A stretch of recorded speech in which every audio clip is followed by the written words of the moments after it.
Hello everybody, welcome back to another video. I'm hoping you guys are having a fantastic day.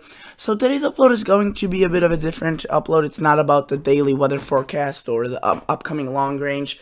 It is a long range in a sense, but it's more based on historical data and analogs rather than just weather models. But this, again, you can tell by the title of this video and by the screen I've pulled up. I'll be discussing why this upcoming January and February, and really I should have added March, will be very cold and very snowy. So, there are just a lot of indications showing that winter will make its comeback in the upcoming months, really, January and February, and I think it will just be absolutely brutal. But before we get further, consider subscribing, consider liking this video. It really means a lot to me. That really is what keeps this channel going. That's like the only funds, I guess, the subscribers that I have. But I am so blessed. Thank you so much, every single subscriber. Every time anyone subscribes, I get a notification, and it really makes my day. Let's jump right into the video. So right now we're looking at November of 2018. Maybe wondering, why am I looking at 2018? Well, I think that this upcoming winter, well, we're already in winter. This winter and the rest of winter is very similar to what we had last year. And if you recall, last year, this is an analog. This is surface air in terms of Celsius composite anomaly. So basically, this is a map of the United States. You can see right there the outline. And it has blue and orange colors. The more blue, the more darker it gets. The more below average, the more orange, the more yellow it is above average. And notice that across November 2018, it was very chilly across the eastern U.S. Now, let's, again, this year, I don't have a graph of it. But if you were to look at this year's November, it was very similar. The cold placement was basically identical in the same exact location across the eastern U.S. So, you know, that's what it was, a little bit of warmer across the west. Now, what does that mean? Well, that usually spells a warm December, and you can see December of last year was pretty darn warm. Now, I called for a cold December, the cold December. I called for it way back in August. But then, of course, the models were going ridiculous, showing blockings and just some Arctic outbreaks around this time frame in early December, so I was a little bit tricked by that, and I should have listened to my gut and not done that video. But I did a video releasing why this December may be cold and snowy. Well, it turned out to be pretty warm, and again, I should have stuck with what I predicted in September. But this year, December also looks on a warmer side, not really so chilly. But again, I was wrong, but also right. But I'm willingly, I'm going to admit to that. And I will be making a video at the end of the year talking about my successes and failures as a meteorologist, or, as an amateur weather enthusiast, really.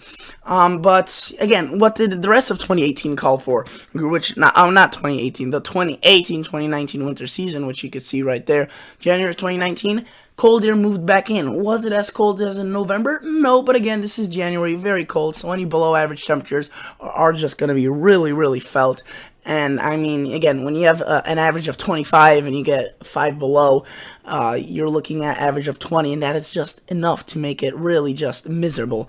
Notice not every place was below average. Across the west, it was pretty warm, especially across British Columbia. There was a ridging. And then across the south and southeast, it was more moderate, more moderating, which was more usual. But then look what happened at February. Yeah, this is what happened last year of February. I mean, literally the cold warmth here, imagine for the folks living on here, I mean, you went from above average to just brutally cold. And this is a little bit predicted, I guess, shown, as it was very cold across this portion of the country as well. Let's see if I can move this. It was very cold across this portion of the country as well. It's just that towards the end of the month, there was a little bit of warm air that came in and kind of averaged that out. But really, it was known for its just miserable cold across these parts of the country. And just look at that. -10 in Celsius. That's -20 to 30 degrees below for the whole month in Fahrenheit. That is just ridiculous cold. So, will we be looking at that again? I think so, possibly, especially since whenever we see the cold November, warm December, always January and February follow with plenty of snow and cold. And then this was March of 2019, which this year you could see it was still relatively cold. Quite a bit of the United States was 1 to 5 degrees below average, and then excluding maybe parts of the southwest, the Four Corners area, getting a little bit above average, but mainly dominated by chill. So that's just 1 year. You know what I'm not going to show you. I'm going to show you a couple more years now. So let's look at the 2014-2015 winter. That was very memorable. There was Winter Storm Linus, if you remember that, guys. Big storm that came through in February. Just absolutely destroyed portions of, not literally, but in terms of snow, it just dumped across Iowa, Illinois, Indiana, Ohio, Michigan, Nebraska, Missouri. If you remember that, that was a big storm. I think it was called the Super Bowl blizzard because it was occurring on the 1st and 2nd. Notice that year, November 2014, very cold, similar to what we saw this year and what we saw in 2018, which is the one I just showed you. And again, warmer across the west. What did we see for December of that year? Warmth. Notice this is as probably warm as it's going to get, at the same time being widespread. Every single portion of the country is above average, other than maybe Florida, which is kind of counterintuitive. Maybe people think it's, oh, just because it's warm in Florida means it's above average. Warmth doesn't mean it's above average. In winter, maybe so, maybe more so, as warmth usually doesn't occur in winter without it being above average. But in Florida, it could be 60s, 50s, and that's below average at certain portions of the winter time. But notice, above average, that's a point. And then how did January look like? You could see the cold again. It wasn't brutal, kind of like what we saw last year or this year, January. It wasn't brutal, but it definitely made a comeback from December, pushed that cold air out to the west. There were several lobes centered across, I guess, Texas, the southern plains, the southeast, the northeast, the portions of eastern Midwest, and into southern Canada. But then February, again, all hell breaks loose, and the anomalies are equally just as last year. You could see this one was a little bbit more widespread across the eastern U.S. And notice, this was just nasty cold. Well, it's pretty warm across the west. So, again, this is another year of those years where everything's lining up so far, what basically led up to this 2015 outbreak. And it seems we'll be looking at that this year, and I called for that last year. I was pretty confident, and it did occur. If you want to go back to my video storage, my video library, I went talking about this outbreak, like I'm doing now for 2019, but for 2018, and I was right. So I think this time around I have even higher confidence and a right to be confident. Notice March of 2015 was also relatively chilly, but there was a little bit of warmth getting into the west and central U.S., but still staying kind of chilly. Hard to pull out all that Arctic air all at once from the previous month, especially when it's at such a great value. And notice it's still relatively chilly across the east and northern U.S. I'm going to show you one more year just because I can. Let's look at November of 1993. This is another year I found that represents it pretty well.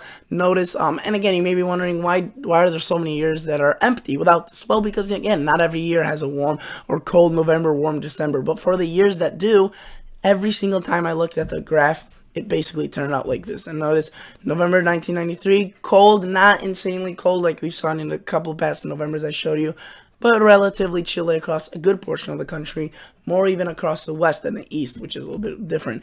December, again, not too warm, but no signs of cold really either. More averaged out and more warmth across the north central and western U.S., and a little bit of chill across the east, nothing too significant. Notice it's up here that it's below average temperatures, and this really just comes down in the later portions of winter of the 1993-1994 season. You can see right there, very cold, -8 right here in that darkest purple, and extending all the way down to the southeast coast, the southern Gulf Coast, with the below average temperatures, which would probably include maybe a couple of snow systems if they had the potential to arrive at this time frame with this cold air. They could produce a lot of snow.